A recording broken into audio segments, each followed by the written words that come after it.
In 1898, one of the most famous women in the world was stabbed through the heart in the middle of a crowded street. She stood back up, straightened her hat, thanked the strangers who had rushed to help her, and walked away. For the next several minutes, she had no idea she was dying, and neither did anyone around her. This is the story of Empress Elizabeth of Austria, the woman the world called Sisi, and a murder so quiet that even the victim, in her final moments, had to ask what on earth had happened to her. How a blade driven straight into the heart stayed almost invisible for close to 10 minutes is the strangest part of this whole story, and I am going to walk you through exactly how it happened. This channel is built on deaths like this one, the ones history got wrong, hushed up, or never truly explained. So if that is your kind of story, subscribe now and stay with me, because this one begins on a quiet lakeshore in Switzerland. Elizabeth was born in 1837 into the Bavarian royal family, a free-spirited, horse-mad girl who grew up with an unusual amount of freedom for someone of her rank. That freedom ended abruptly at 16, when the young Austrian Emperor Franz Joseph, who was supposed to marry her older sister, took one look at Elizabeth and chose her instead. They married in 1854, and the wild teenager from Bavaria was dropped into the most rigid ceremonial court in Europe, watched and corrected at every turn by her formidable mother-in-law. She never stopped feeling like a prisoner in it, so she escaped in the only ways she could. Elizabeth became famous across the continent for her beauty, and she turned the preservation of that beauty into something close to a full-time discipline. She was tall for her time and kept her waist astonishingly narrow through relentless exercise, punishing diets and corsets laced so tightly that servants sometimes needed a long time to fasten them.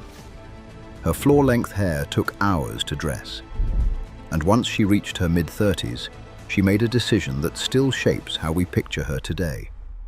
She refused to be photographed or painted any longer, hiding her aging face behind fans and leather parasols, so that the world's image of her would stay frozen at her most radiant. Behind the glamour, Elizabeth's life was shadowed by grief. Her only son and heir, Crown Prince Rudolph, died in 1889 in a scandal the Imperial court desperately tried to bury, an apparent murder-suicide with his young mistress at a hunting lodge called Meyerling. Elizabeth never recovered. She wore black for the rest of her life and withdrew almost entirely from her official duties, drifting across Europe under false names, forever traveling, forever restless, as if movement itself could outrun the sadness. By September 1898, that restlessness had brought her to the shore of Lake Geneva. She was staying at the elegant Hotel Beau Rivage, registered not as an empress, but under a quiet alias, the Countess of Hohenems. She traveled light, with only a single lady-in-waiting, the loyal Countess Irma Stare, and no real security to speak of.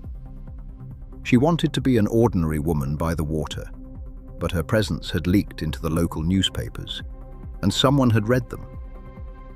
That someone was Luigi Lucchesi, an Italian in his mid-20s, poor, rootless, and burning with a violent anarchist conviction that the privileged and powerful deserved to die. Lucchesi had come to Geneva with murder in mind, but his intended target, a French prince, had changed his plans and left the city. Lucchesi still wanted a victim of high enough rank to make a statement, and the papers handed him one. The Empress of Austria was in town. He had almost no money, certainly not enough for a proper dagger, so he improvised. He took a cheap metal file, the kind used to sharpen tools, and ground its point down into a thin, stiff, needle-like spike about 4 inches long. It was crude, ugly, and easy to hide in a fist. It would prove to be more than enough. In the early afternoon of September the 10th, 1898, Elizabeth and Countess Staré left the hotel on foot to catch the steamship Geneve, which would carry them along the lake. Luciani was waiting near the promenade. As the Empress passed, he rushed at her, appeared to peer beneath her parasol as if to see her face, and drove the sharpened file into her chest with a single downward blow. Elizabeth dropped to the ground. To everyone watching, it looked like a scuffle, a shove, perhaps a clumsy robbery attempt.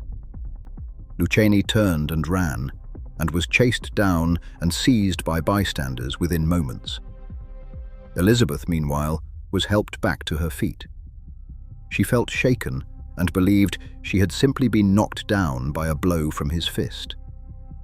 There was no gushing blood, no scream, no obvious wound. She thanked the people around her, told her companion she was quite all right, and the two women walked on toward the ship as if the worst were already over. This is the eerie heart of the story. The file had gone in cleanly through a puncture so narrow it barely bled on the outside. And Elizabeth was wearing one of her famously tight corsets, cinched hard around her ribs.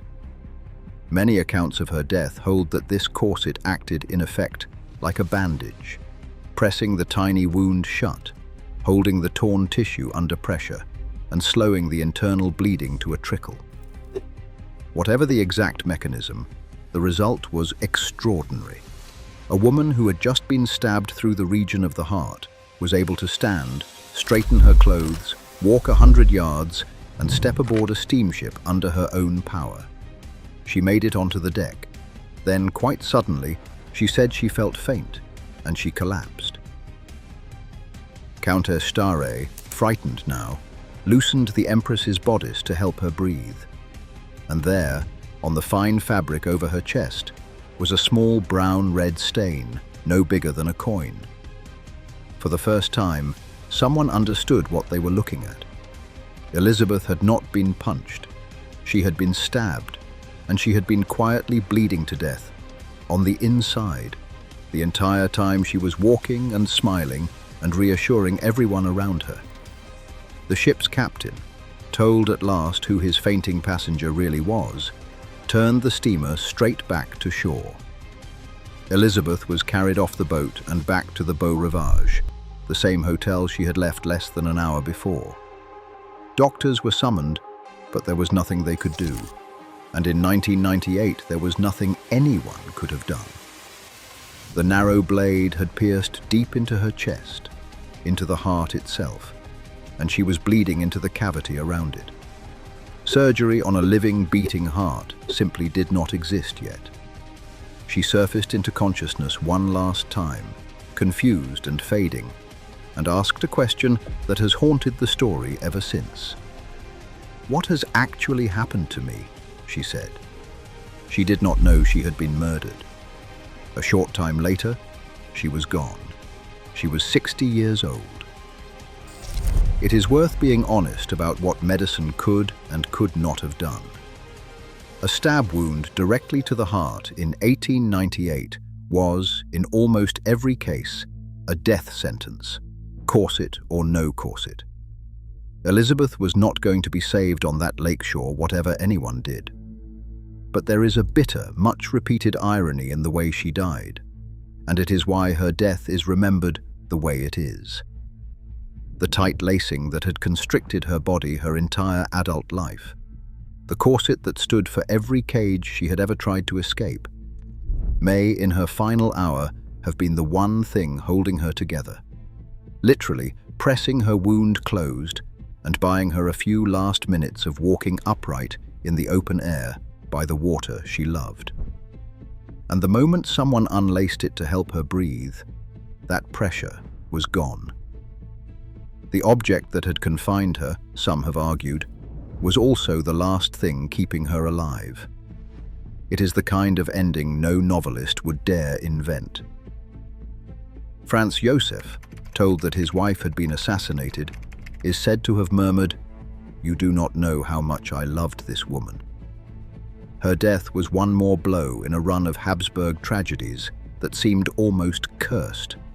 the suicide of her son at Mayerling, and, 16 years after her own murder, the assassination of the Emperor's heir, Franz Ferdinand, at Sarajevo, the shot that finally dragged the whole of Europe into the First World War. As for Luigi Lucchini, he got exactly the notoriety he wanted and none of the martyrdom. He was sentenced to life in prison, boasted that he regretted nothing, and in 1910 hanged himself in his cell. Elizabeth's body was carried back to Vienna and laid in the Imperial crypt, the wandering empress finally, permanently, still. What almost no one remembers about that day is how quiet it all was. No great struggle, no visible wound, no last stand. Just a woman walking to catch a boat, a stranger, a thin piece of sharpened metal, and a killing so silent that even the victim asked, at the very end, what on earth had happened to her. If this story stayed with you, subscribe and stay with the channel, because the next one goes to another royal death that the people at the bedside got completely wrong. And tell me in the comments, if you had been on that promenade in Geneva, watching an empress fall and get straight back up, would you have understood in time what you were really seeing?